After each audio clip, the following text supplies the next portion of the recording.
All right, beautiful people, you know the deal by now. It's a review video. Wah, wah, wah, wah. Stick around to the end because I am going to show you what I would put on my note card. If you're making that note card, it shouldn't be the total shot in the dark. Hopefully, the note card has some purpose to it and it can be useful to you. That's why we allow you to do this so that it will be useful and it'll help you. You'll hear me talking through my thoughts a lot today because I need to like write down, uh, I need to visualize what's happening with these transformations for it to work for me.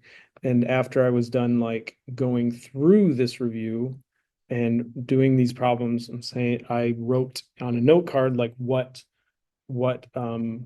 transformations like I needed to walk through, such as moving right, moving left, moving up, compressing, that sort of thing, and put it into hopefully a note card that you guys can use. That's what I recommend. But as always, you can put what you want on your note card and use it.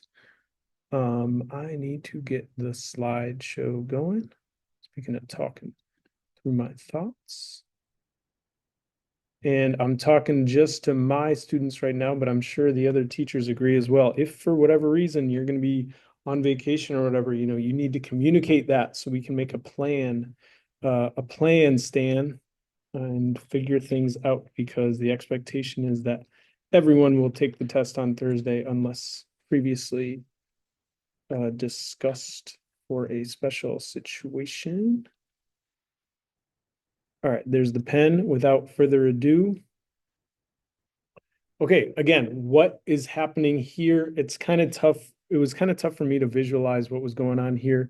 So I just like picked the easiest point I could, 1, 1, and I said, okay, how will I get over to those green dots? And what I said to myself is I'm going up 1 and to the right 2. And which one of these tells me up 1? There's up 1 right here, 1. And in the middle is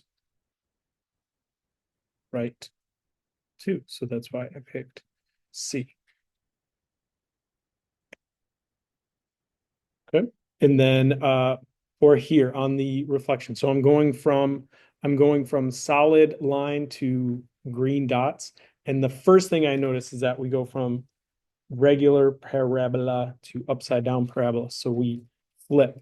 So I'm going to narrow this down to the only two that tell me how I'm going to flip. I'm taking my y's and I'm making them opposite. I'm reflecting over the x-axis. I'm flipping. The only things that are going to do that are B and C, and that's because of this negative out in front, which makes all my Y values go to their opposite. Okay, so from there, I can discern what's going to happen. So what I've done, or at least in my head, I'm imagining an upside down parabola right now because I just flipped it. And then how will I get it to actually be at this point up here? I know I need to go up 5, but that doesn't help me much because all of these go up 5. How far did I go to the right to get to that new vertex? I went to the right 2. Okay. And X's, there's a reason they're X's. They're X's because they or you are X's, right? Let's let's reflect on our own faults in this, right? Why are you and your X X's? It's because you do the opposite. So inside, I want to go to the right 2. So in my head, I'm thinking I need to add 2 to go to the right, but it's an X, so it's going to do the opposite. So go with the subtract to C for that. Okay, so looking here, what transformations are happening? I'm just going down the line. I'll go with my easiest ones first. I see +4. That's in the X. That means it's going to do the opposite. That's going to go left 4. So 4 to the left. I'm only looking at B and D. Okay. And then I see this negative out in front. We just talked about a negative out in front. That makes me flip, right? So reflect over the x-axis. Well, they both do that, so I guess that didn't really help. So what is this 2 going to do? This 2 is going to, because of where it's at, it's not on the inside, it's on the outside. So think y values. Think y values here. On the outside, it's going to make me taller and taller. So it's going to stretch me vertically, okay? So if it were, and it's going to be twice as tall. So the y's, they are y's. They do what we think they're going to do. So the 2 actually scales vertically by that 2. Whereas when we're dealing with the x's, it's kind of the inverse of what we think. But we'll talk about more of those later. Well, I guess not that much later. Okay, so here again, +4. I'm only looking at ones that are going to move me up 4. So which ones go up 4? Boom.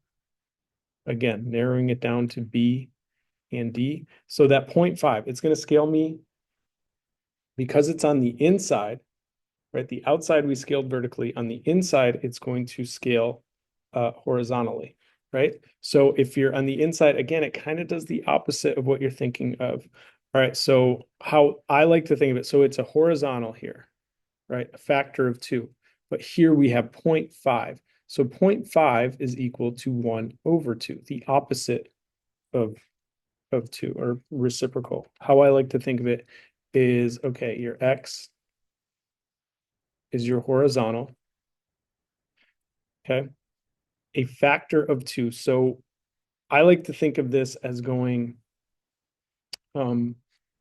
it's going to take me twice the time. Why is it going to take me twice the time? It's going to be 2 times as wide because I'm going half as fast. So that helps me to think it's, if that 2, where does that 2 come from? It's going to be going, it's going to take 2 times the amount of time because you're going half as fast. That helps me anyway. Hopefully it can help you all as well. Twice the time would be going 1/2 that scale factor as fast. Right, so these kind of line up with what we're doing. End up with A, C, B, D. Now let's talk about why this is. 1/4, again, on the inside, why does that go with a scale factor of 4? Because it's kind of opposite. You are going a horizontal stretch, right? So it's going stretch. So it's going to take you 4 times as long, which means you are going at a quarter of the speed. For C, you're looking at a vertical stretch factor of 4. So you are having, like if you're throwing a ball, right? You're going to have the Y values go 4 times as high. That ball is going to go, it was going to go 1 feet in the air. Now it's going to go 4 feet in the air because it's going to go 4 times as high. Your Y values are getting stretched there. B, horizontal compression by a factor of 4. Again, we're looking at that inverse relationship. Horizontal compression, if it took us this long, to travel a distance, right? So if you're compressing, okay, if you're traveling the same race, but you going 4 times as fast, okay, going 4 times as fast, that means you will go the same race. Your Y values are going to stay the same, but it's going to take you 1/4 of the X value. So going 4 times as fast there. And then 1/4, again, the Y's, they match up with what's going to happen. That means we were kicking a soccer ball 40 feet. Now we're going to come down to 10 feet with a compression there. Letter D, the last one.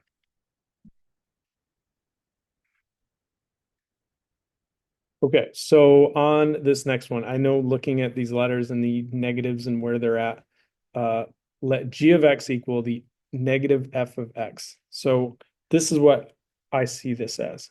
G of x is going to have the same x's and opposite y's. Okay, Negative f of x means it's going to have a negative y value. Okay, so let's look at these three xy values. So if we have f of x has 2, 6, 1, 0, 0, negative 2. Now, g of x, the graph for g of x, let's get a different color for this. Okay, we're going to have same x's. Okay, so 2 and the opposite y, negative 6. 1, 0, that doesn't change. And then 0, it was negative 2, so now it's going to be 2.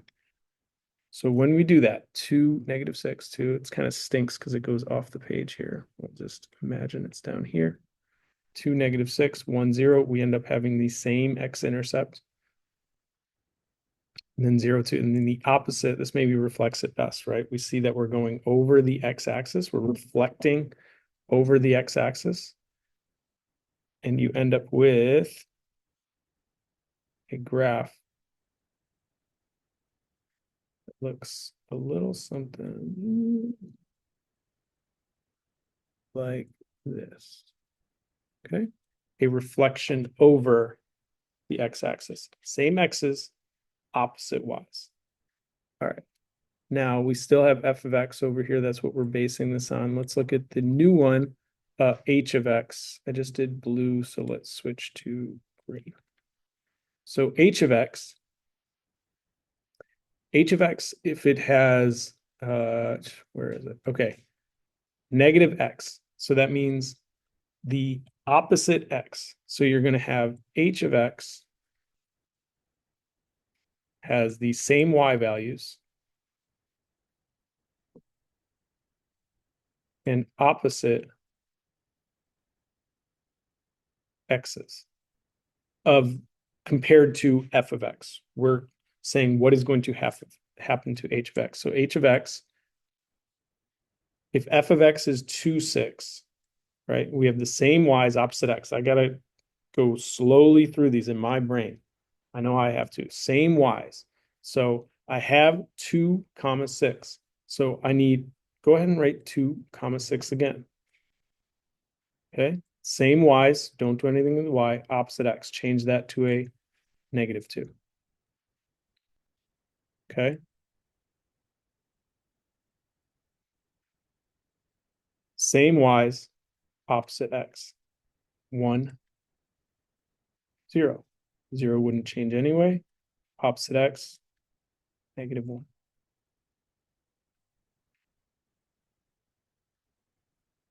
0, negative 2. Same y's. Keep the negative x. Opposite x's. 0 doesn't change. That doesn't really change. Okay. If we graph this, h of x, negative 2, 6, so negative 2, 6. And you can see we have the same y's, opposite x's, and it's a reflection over the y-axis. Okay, reflection over the y-axis with this. And that'll go on our note card for sure. Negative 1, 0. While I graph this, let's contemplate. Are you a fan of the mustache?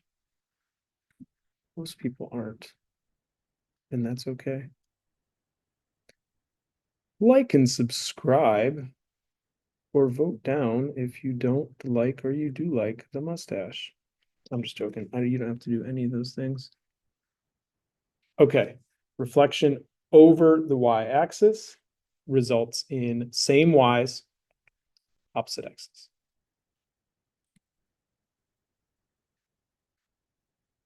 Okay, describe the transformation. We have 3 transformations going on here. So we started at x to the 3rd power. That negative 2, I'm going to start with the negative 2. What's negative 2 going to do? That's going to move me down vertically, aka my y values are going to go down too. Okay, so what does the positive 3 on the inside do? That's going to move me, it says plus, but it's on the inside and it's with x's. What's the opposite of I see plus, I think right. So I'm actually going to say left. See me looking down? I'm looking down at my note card, actually my key that I did, right? Just like you should be filling out a note card and making sure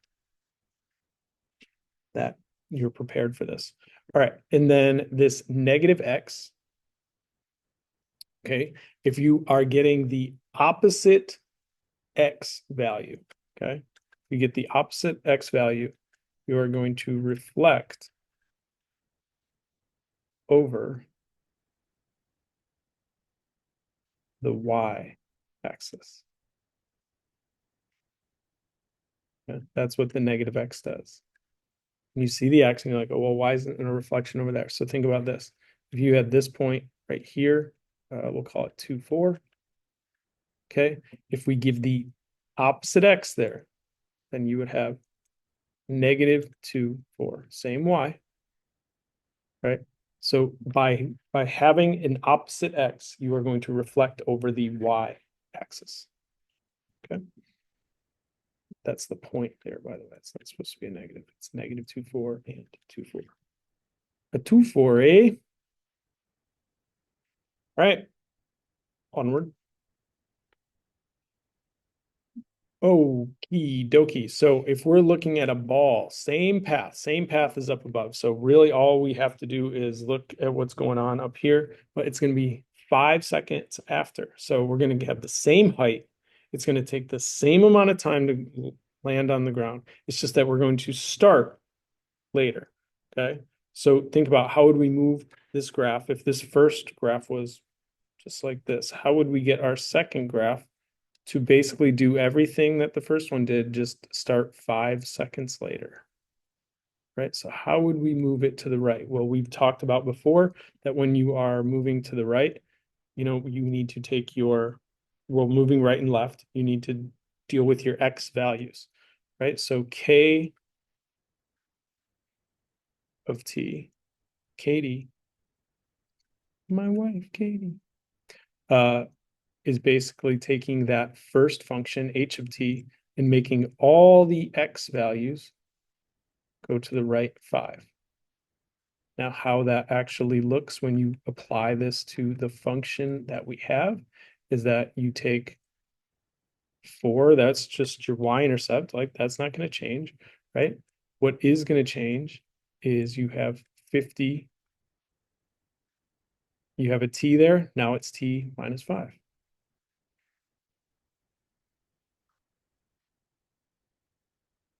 Negative 32 was t squared, now it's going to be t minus 5 squared. Okay, now for the next one, we're talking about, so again, if green is our original ball, right? Now we're taking the height of the ball following the same path, but it's hit 2 feet higher off the ground. So it's going to have a different peak, right? 2 feet higher. So it's going to go up higher. So what's happening there? My y value is going up 2, right? So if my y-intercept previously was, so now we had, what are we going to call it? Let's call this one b of t. Why not? Because this is b. Okay. So we basically need to take the y values of our original function and we need to add 2. Okay. So what would that do? That would really only change one thing. That would change our y-intercept. So if you added, right, 4 plus 2, 4 plus 2 is 6, right? So we get 6 plus 50 t minus 32t squared. That moves us up 2. Okay. All right. Let's get some more festive colors for the next. Okay. Path of the soccer ball shaped like a parabola. Oh, I mean parabola. Okay. The ball hit the ground 50 yards from where it was kicked. Well, that tells me that when I'm on the ground, it took me 50 yards to reach a height of 0. I know that I kicked the ball off the ground, therefore it is at 0, 0. And it says I reach a maximum height of 20 yards. So if I'm here at 20, if it took me 50 to get all the way to the ground, the way parabolas work is that halfway through you're at the peak. So this would be 25, 20. Okay. And on the test and in class, we gave you the a graph or a function rather that models this. And so we gave you x, and this would be our 0 here, 50 minus x. Okay. So if we take this function, x and 50 minus x, and we plug in what we know is the x value of the vertex. Okay. So basically, if we say, okay, if x equals 25, we want our y value to equal 20. But let's see what actually happens if we put our x value into this function. We get 25, 50 minus 25, right? I'm just replacing all the x's I have. 25 times 25 is 625. Okay, so if I graphed what you see here, it would land at 50, 0. It would start at 0, 0. But we would be all the way up here at 25, 625. We want it to get down to 20. So we don't need to go crazy. We just need to feel like, I think the best way I look at this is because a lot of people say, well, which number do I divide by to find the scale factor here? Do I do 625 divided by 20, or do I do 20 divided by 625? Well, think the current parabola we have creates something that is way too tall. So we want something smaller. Okay. So if we did 625 divided by a number that's larger, or sorry, that's smaller than it, we're going to get a scale factor that makes things 30 times bigger, right? Well, we want things that are a fraction of the size. So make a fraction, a traditional fraction. So 20 over 625 is your scale factor. We did that in class. If you did the opposite, you did 625 divided by 20. Okay, well, just transform that and say, hey, take 1 over that number. I believe it was 31.25, and transform it. Okay, so a quadratic function that models the path of this soccer ball. Okay, so h x equals, we need to take that scale factor and just make sure, I'd put an extra parentheses in here just in case. I get nervous when I don't have enough parentheses. Know what I'm saying? Okay. So that's going to give me a scale factor and make sure that thing shrinks. I'm going to switch to the next slide to answer that next one. For the maximum height of the ball. I'll flip back to as I'm explaining it. All right, maximum height of the ball is 40 yards. So when I hear 40 yards, I think, okay, that's double the height. So I need double height. I need 2 times the previous highest y value. And the distance traveled 25 yards. So it's taking half the distance to go there, right? So it's going twice as fast, right? It's going at double the speed. So it's going 25, it's taking half the time.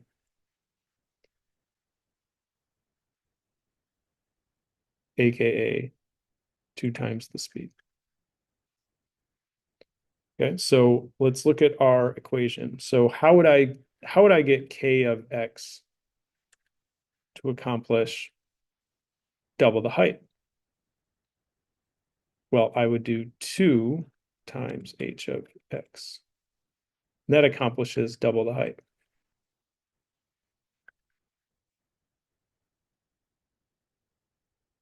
Now, how would I get it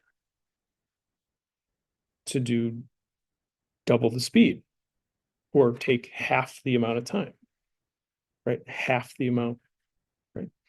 I would do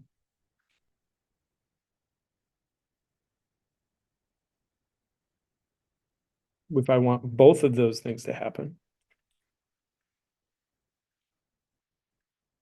then I need to combine them. 2.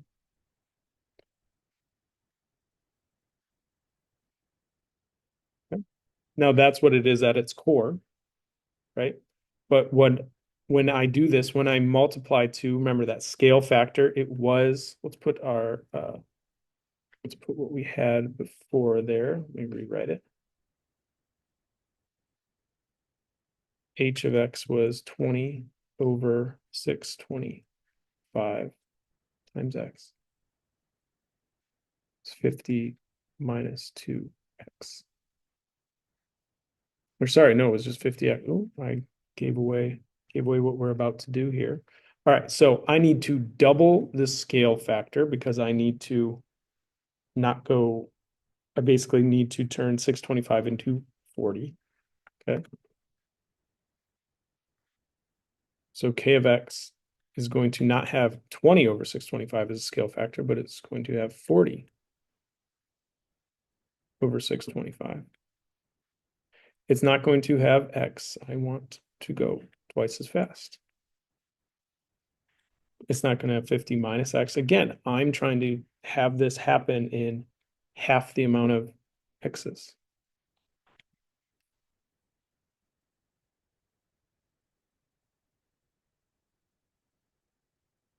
Right? Onward. All right. Jade is training to enter a cupcake speed eating contest. Okay. As much as some people who shall remain nameless might be disgusted by my mustache, I am disgusted by food eating contests. I can't watch them. They make me puke, even before the competitors puke. Okay, so looking at what's happening here. All right, I am going to move in this cupcake eating contest. If we go -1 on the inside of that grouping symbol is going to move me to the right. It's not going to change the amount of cupcakes I eat. It's not going to change my speed. It's just changing when I start. Okay, so if I moved this graph to the right 1, so instead of starting right when the clock starts, I'm starting at 1 minute. Right? If this original graph, let's maybe give the original graph a red point. Like if that point, it took for 30 cupcakes, it took we'll say 56-ish, right? So 56 minutes to eat 30 cupcakes. Ugh, gross. Well, this adjustment of that speed is going to happen. You're going to get the same peak of 30, but it's going to happen 1 minute later at 57. And maybe I moved over to 58, but just so that I had a little room to differentiate them. It's not a great drawing, but really the point being is that we've moved to the right one. It's taken us, we started a minute later, we went the exact same speed. And so we would have those cupcakes eaten, all 30 of them, just 1 minute later. I'd say take more time, but it's an eating contest, to each their own.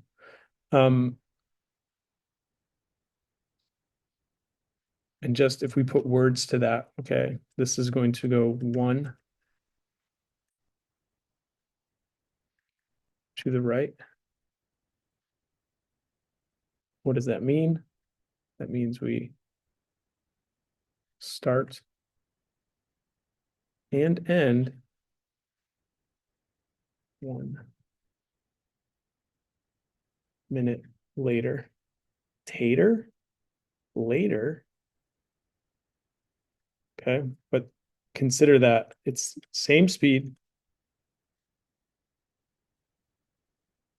same cupcakes.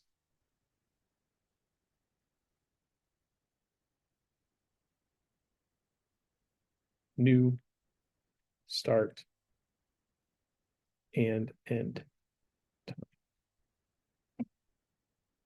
Okay, and there's the graph that goes along with it.